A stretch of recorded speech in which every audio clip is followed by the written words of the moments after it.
I think this is a perfect verse in Hosea 13:4. But I am the Lord your God from the land of Egypt. You know no God but me, and besides me there is no Savior. And all the rest of the Old Testament talks about the Messiah, the Savior to come, the salvation, and that is Jesus. So that verse actually proves my point, not your point.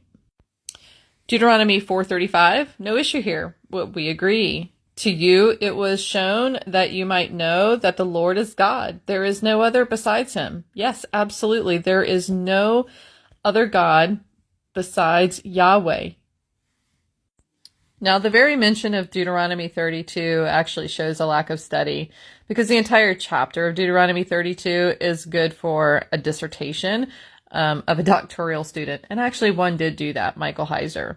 See now that I, even I, am he, and there is no God, this is also Elohim, beside me. I kill and make alive, I wound and I heal, and there is none that can deliver out of my hand. There are other verses that even David and others say there is no other Elohim outside of Yahweh. So we don't disagree. Now further to 43, rejoice with him, O heavens, bow down to him, all gods. This is the Dead Sea Scrolls. And so let's wait a little bit more here and go to Deuteronomy 17. Sorry, I meant in the same chapter, verse 8. Still Deuteronomy 17, but there'll be a reference here to Acts 17. So when the Most High gave to the nations their inheritance, and he divided mankind, and he fixed the borders of the people according to the number of the sons of God. So this is from the Dead Sea Scrolls. This is not sons of Israel, which may be in your version, because Israel wasn't a thing, and it's not in the list of the nations, 70 or 72 in the Septuagint. So Israel wasn't in existence.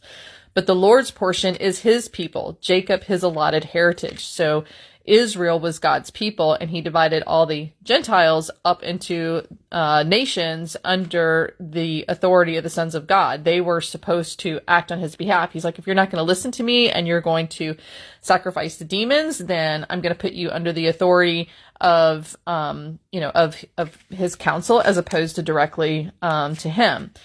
You can see a reference back to this in Acts 17. I also suggest a review of Psalms 82, which is when God, Yahweh, holds judgment against the council, which here his divine council in the midst of the gods that we just saw in Deuteronomy. In Acts 2, he's reclaiming those nations. And so these are how some of the dots are connected. I don't have time for more study here, but you get the idea.